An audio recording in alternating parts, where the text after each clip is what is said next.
ನಮಸ್ಕಾರ ಎಲ್ಲರಿಗೂ. ನಮ್ಮ ಶಶಿ ಮನೆ ಊಟ ಚಾನಲ್ಗೆ ಸ್ವಾಗತ. ನಾನು ಈಗ ಪುದೀನಾ ಸೊಪ್ಪಿನಿಂದ ಹಸಿ ಖಾರ ಮಾಡೋದು ಹೇಗೆ ಎಂದು ಹೇಳಿಕೊಡುತ್ತೇನೆ.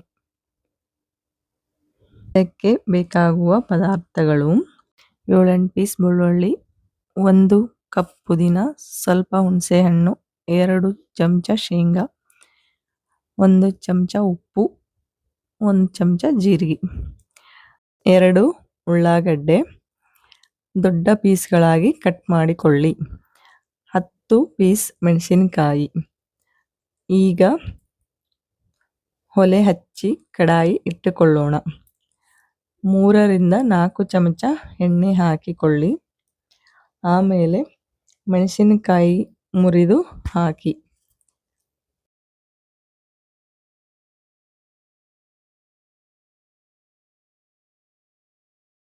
ಮೆಣಸಿನಕಾಯಿ ಮುರಿದು ಹಾಕಿದರೆ ಜಲ್ದಿ ಫ್ರೈ ಆಗ್ತವ.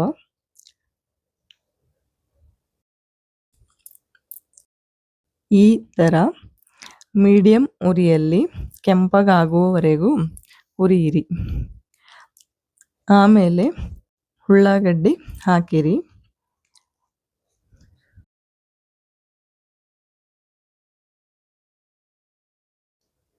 ನಂತರ ಶೇಂಗಾವನ್ನು ಹಾಕಿ ಅದನ್ನು ಸ್ವಲ್ಪ ಫ್ರೈ ಮಾಡಿ.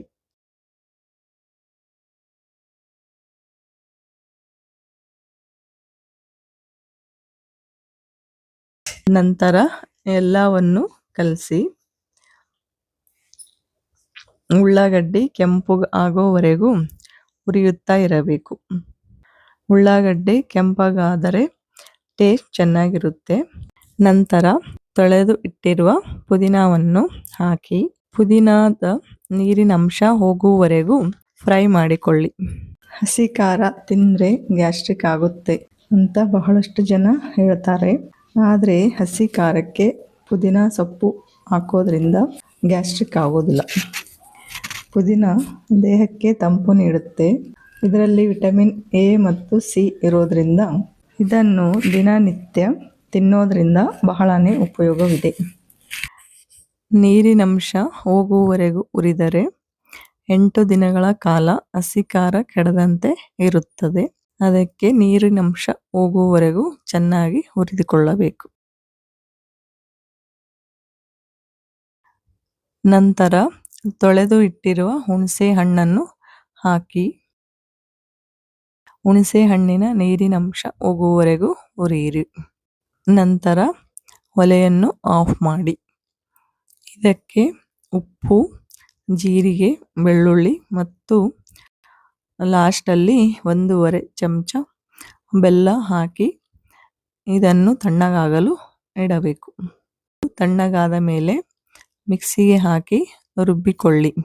ಈಗ ಟೇಸ್ಟ್ ಆದ ಪುದೀನಾ ಸೊಪ್ಪಿನ ಹಸಿ ಖಾರ ರೆಡಿಯಾಗಿದೆ. ಇದನ್ನು ರೊಟ್ಟಿ, ಚಪಾತಿ, ದೋಸೆ, ಇಡ್ಲಿ ಎಲ್ಲದರ ಜೊತೆ ತಿನ್ನಬಹುದು. ಸಜ್ಜೆ ರೊಟ್ಟಿ ಅಥವಾ ಎಳ್ಳಚ್ಚು ರೊಟ್ಟಿ ಜೊತೆ ಈ ಹಸಿ ಖಾರ ಮೊಸರು ಹಾಕಿ ತಿಂದರೆ ತುಂಬ ಚೆನ್ನಾಗಿರುತ್ತೆ. ಇದು ಬಿಸಿ ಅನ್ನ ತುಪ್ಪದ ಜೊತೆ ಕಲಸಿಕೊಂಡು ಉಂಡರೆ ತುಂಬ ಚೆನ್ನಾಗಿರುತ್ತೆ.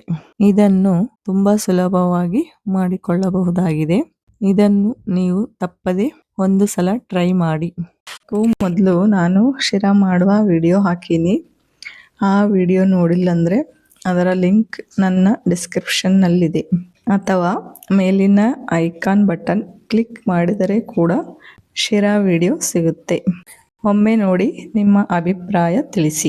ಈ ರೆಸಿಪಿ ಇಷ್ಟವಾದರೆ ಈ ವಿಡಿಯೋಗೆ ಲೈಕ್ ಮಾಡಿ, ಸಬ್ಸ್ಕ್ರೈಬ್ ಮಾಡಿ, ಶೇರ್ ಮಾಡಿ.